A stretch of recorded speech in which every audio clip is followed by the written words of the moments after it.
እድሜያችሁ 70፣ 80 እናም ከዚያ በላይ ሆኖ ሁልጊዜ ንቁ፣ አእምሯችሁ የተሳለ እናም በአካል ጠንካራ ሆናችሁ የመቀጠላችሁ ሚስጥር ውድ በሆኑ የቫይታሚን ክኒኖች ውስጥ ሳይሆን በየቀኑ በምትመገቧቸው ተራ ምግቦች እንደሆነ ታውቃላችሁ? በዓለማችን ላይ ረጅም ዕድሜ በሚኖሩ ማህበረሰቦች ውስጥ ጤነኛ አዛውንቶች እርስ በርሳቸው እጅግ በጣም የሚመሳሰሉ ምግቦችን የመመገብ ዝንባሌ ያላቸው። እነዚህ በውስጣቸው ከፍተኛ ንጥረ ነገርን የያዙ ምግቦች ልብን፣ አእምሮን፣ አጥንትን፣ ጡንቻንናም የበሽታ መከላከል ስርዓትን ለመጠበቅ የሚረዱ ሲሆን ስር የሰደዱ በሽታዎች የመጋለጥ እድልንም ይቀንሳሉ። በዛሬው ቪዲዮአችን ላይ ጤነኛ አዛውንቶች አዘውትረው የሚመገቧቸውን 10 ምግቦችን እንገልጣለን። ለምን ያክል ጠንካራ እንደሆኑ እናብራራለን። እንዲሁም እነዚህን ምግቦችን በቀላሉ ወደ ራሳችሁ የምግብ ስርዓት የምታስገቡባቸውን ቀላል መንገዶችን እንመለከታለን። አንዳንዶቹ ምግቦች አሁኑኑ በኩሽናችሁ ውስጥ ሊኖሩ ይችላሉ፣ ነገር ግን ምን ያክል ጠቃሚ ሊሆኑ እንደሚችሉ አልተገነዘባችሁም ይሆናል። ከመጀመራችን በፊት ታዲያ እንኳን ወደ ቻናሌ በደህና መጣችሁ። በሳይንስ የተደገፉ ቀላል የሆኑ የጤና ምክሮችን ከወደዳችሁ ይህንን ቪዲዮ ላይክ እና ሼር በማድረግ ሌሎችንም አስተምሩ እላለሁኝ። ለቻናሉ አዲስ ከሆናችሁ ደግሞ ሰብስክራይብ ማድረጋችሁን እንዳትረሱ። ጥያቄያችሁን በኮመንት ላይ አስፍሩልኝ፣ በደስታ እመልስላችኋለሁኝ። ሰብስክራይብ ካደረጋችሁ በቀጥታ ወደ 10ኛው ምግብ እንለፍ። 10ኛ እርጎ ነው። ብዙ ጤነኛ አዛውንቶች እርጎን በዕለት ተዕለት ተግባራቸው ውስጥ ያካትታሉ። ምክንያቱም እርጎ በዕድሜ መግፋት ምክንያት ይበልጥ አስፈላጊ በሚሆኑ ንጥረ ነገሮች የተሞላ በመሆኑ ነው። እርጎ እጅግ በጣም ጥሩ የፕሮቲን፣ የካልሲየም፣ የፎስፈረስ፣ የቫይታሚን ቢ12 እናም ጠቃሚ የፕሮባዮቲክ ምንጭ ነው። እነዚህ ፕሮባዮቲክስ በሆድ ውስጥ ያሉ ጠቃሚ ባክቴሪያዎችን ጤናማ ሚዛን ለመጠበቅም ይረዳሉ። የምግብ መፈጨትን ያሻሽላሉ፣ እንዲሁም የበሽታ መከላከል ጤናንም ይደግፋሉ። አብዛኛው የበሽታ መከላከል ስርዓታችን ከሆድ እናም አንጀት ጤና ጋር የተያያዘ ስለሆነ እድሜያችን እየገፋ ሲሄድ ጤናማ ማይክሮባዮምን መጠበቅ በተለየ ሁኔታ አስፈላጊ ይሆናል። በተጨማሪም በውስጡ ያለው ካልሲየምና ፕሮቲን ከእድሜ ጋር ተያይዞ የሚመጣውን የአጥንትናም የጡንቻ መሳሳትንም ለመቀነስ ይረዳል።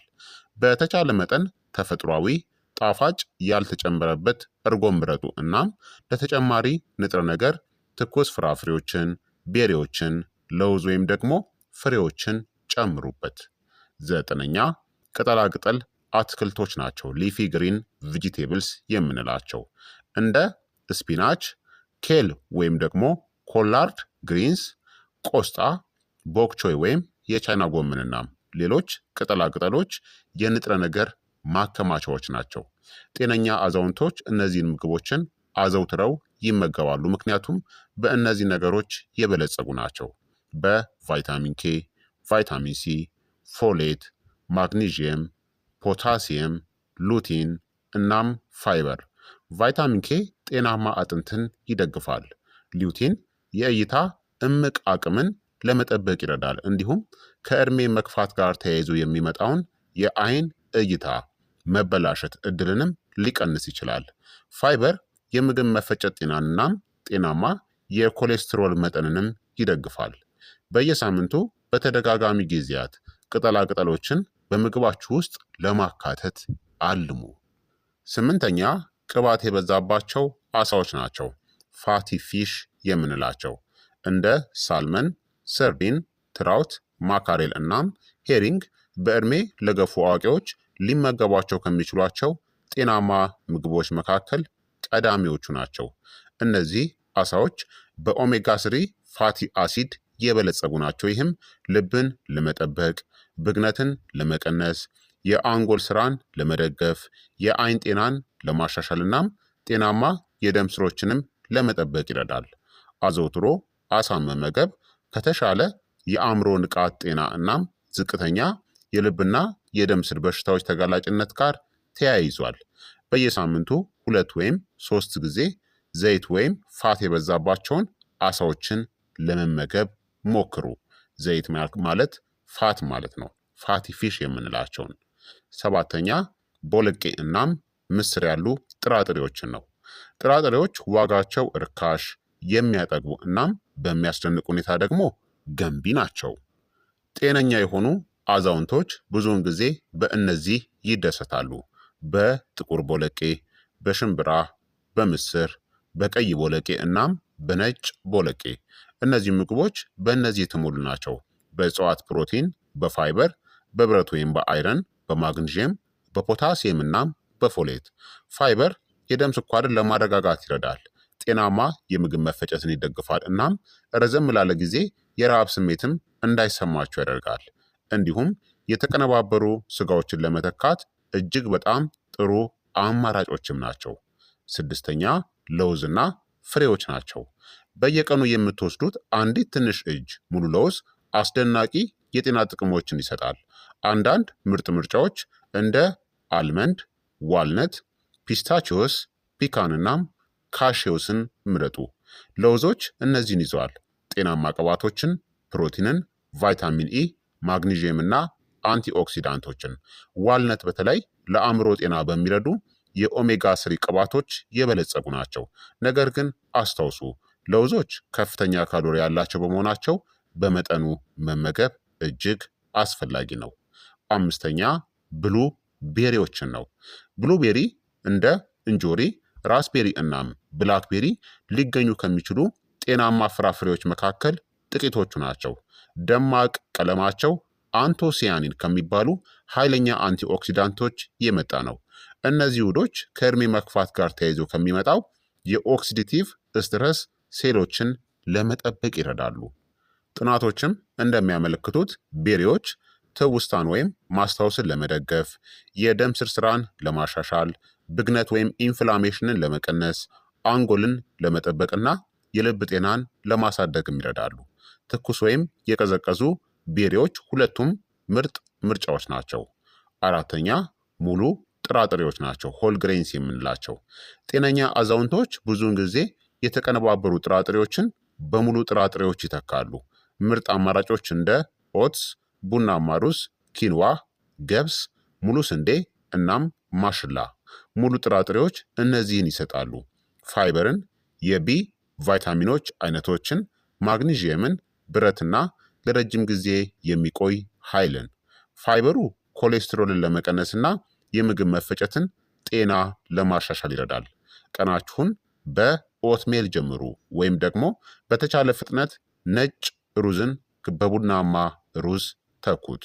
ሶስተኛ እንቁላል ነው። እንቁላል ከተፈጥሮ ሙሉ ምግቦች ውስጥ አንዱ ነው። በእነዚህም የበለጸገ ነው።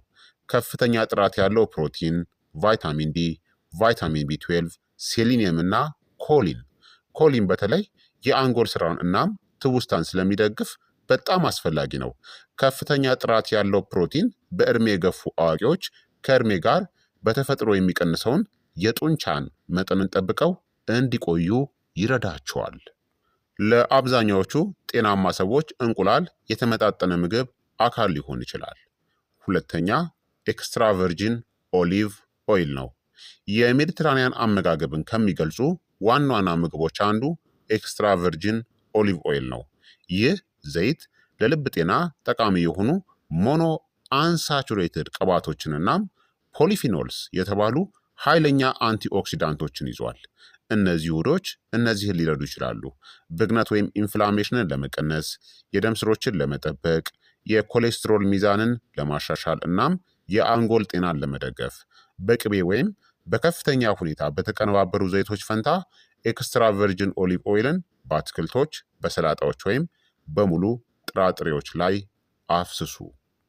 አንደኛ ባለብዙ ቀለም አትክልቶችን ከለርፉል ቬጂቴብልስ የምንላቸውን መመገብ ነው። ጤነኛ አዛውንቶች አንድ አይነት አትክልት ብቻ አይመገቡም። ብዙ አይነትናም የተለያየ ቀለም ያላቸውን ይመገባሉ። የተለያዩ ቀለሞች የተለያዩ የመከላከያ ንጥረ ነገሮችን ይሰጣሉ። ለአብነት ያክልም የብርቱካን ቀለም አትክልቶች ቤታ ካሮቲንን ይሰጣሉ። ቀይ አትክልቶች ላይኮፔንን ይይዛሉ። የሐምራዊ ቀለም ያላቸው አትክልቶች አንቶሲያኒንን ያቀርባሉ። አረንጓዴ አትክልቶች ደግሞ ክሎሮፊል፣ ፎሌትና ቫይታሚን ኬን ይሰጣሉ። የቀስተ ደመና አይነት ቀለማት ያላቸውን አትክልቶች መመገብ በሰውነት ውስጥ ያሉትን ሁሉንም የሰውነት ክፍሎች የሚደግፉ ቫይታሚኖችን፣ ማዕድናቶችን፣ አንቲኦክሲዳንቶችን እናም ፋይበርን የመውሰድ መጠናችሁን ይጨምራሉ። በምሳ እናም በእራት ጊዜ ቢያንስ ግማሽ ሳህናችሁን በቀለማት ያሸበረቁ አትክልቶችን ለመሙላት አልሙ። ታዲያ እነዚህን 10 ምግቦችን በፍጹም እንዳታጡ። ታዲያ ረጅም ዕድሜ የሚኖሩ አዛውንቶች በተጨማሪም ጤናማ ልማዶችን ያደርጋሉ። በርካታ ጤናማ ልማዶች አሏቸው። እነሱ ምን እንደሚመገቡ ብቻ ሳይሆን እንዴት እንደሚመገቡም ጭምር ነው የሚያስደስተው። ብዙ ጤነኛ የሆኑ አዛውንቶች በብዛት ሙሉ እናም አነስተኛ የተቀነባበሩ ምግቦችን ይመገባሉ። በየቀኑ በአካል ንቁ ሆነው ይቆያሉ። እንቅስቃሴ ያደርጋሉ። ቢያንስ ይራመዳሉ። ብዙ ውሃን ይጠጣሉ። ከማጨስ ይቆጠባሉ። ጣፋጭ መጠጦችንናም በጣም የተቀነባበሩ መክሰስ ምግቦችን ይገድባሉ። ጠንካራ ማህበራዊ ግንኙነቶችን ይጠብቃሉ። በቂ እናም ጥራት ያለው እንቅልፍንም ያገኛሉ። ከመጠን በላይ ከመመገብ ይልቅ ደግሞ የተመጣጠነ መጠንን ይመገባሉ። እነዚህ ልማዶች በጋራ በመሆን ጤናማ የዕድሜ መግፋትን ይደግፋሉ። በአጠቃላይ ጤናማ እርጅና ማለት ፍጹም የሆነ የምግብ ስርዓትን መከተል ወይም ተአምራዊ ምግብን መፈለግ ማለት አይደለም። ከጊዜ ወደ ጊዜ ሰውነታችሁን የሚመግቡ በንጥረ ነገሮች የበለጸጉ ምግቦችን በተከታታይ መምረጥ ማለት ነው። ዘመናዊ ሳይንስም እንደሚያረጋግጠው ሆዳችን ሁለተኛው አንጎላችን ይባላል። በሆድ ውስጥ ያሉ ጥሩ ባክቴሪያዎች ደስተኛ እንድንሆን የሚያደርገውን ሴሮቶኒን የተባለውን ኬሚካልን በማምረት ረገድ ትልቅ ሚና አላቸው። ስለዚህ እነዚህን ምግቦችን መመገብ አካልን ማጠንከር ብቻ ሳይሆን በዕድሜ መግፋት የሚመጣውን የድብርት ስሜትን በመከላከል ሁል ጊዜ ደስተኛ እናም አዎንታዊ አመለካከት እንዲኖረን። ታዲያ እነዚህ ምግቦች ውስጥ ጥቂቶቹን እንኳን በየሳምንቱ ምግባችሁ ላይ ማከል የልብ ጤናን፣ ጠንካራ አጥንትን፣ የተሻለ የምግብ መፈጨትን፣ የተሻሻለ የአንጎል ስራን እናም በአጠቃላይ ጤናማ እርጅናን ለመደገፍ ይረዳችኋል ማለት ነው። ታዲያ የዛሬው የጤና ትምህርቴ ይህንን ይመስል ነበረ። በዚህ ቪዲዮ ከተደሰታችሁ እናም ከተማራችሁበት ላይክ በማድረግና ሰብስክራይብ በማድረግ ይህንን ቻናል ደግፉ እላለሁኝ። እናም በማስረጃ ላይ የተደገፉ የጤና እናም የስነ ምግብ ቪዲዮዎቼ ደግሞ እንዲያደርሳችሁ ወይም እንዳያመልጣችሁ የደውል ምልክቷን ማብራታችሁን እንዳትዘነጉ። ስለተከታተላችሁኝ እጅግ አድርጌ አመሰግናለሁኝ። በቀጣይ የጤና ትምህርት እስከምንገናኝ እኔንም እናንተንም ቸር ያቆየን። መልካም ጊዜ፣ መልካም ቆይታ። ቻው ቻው።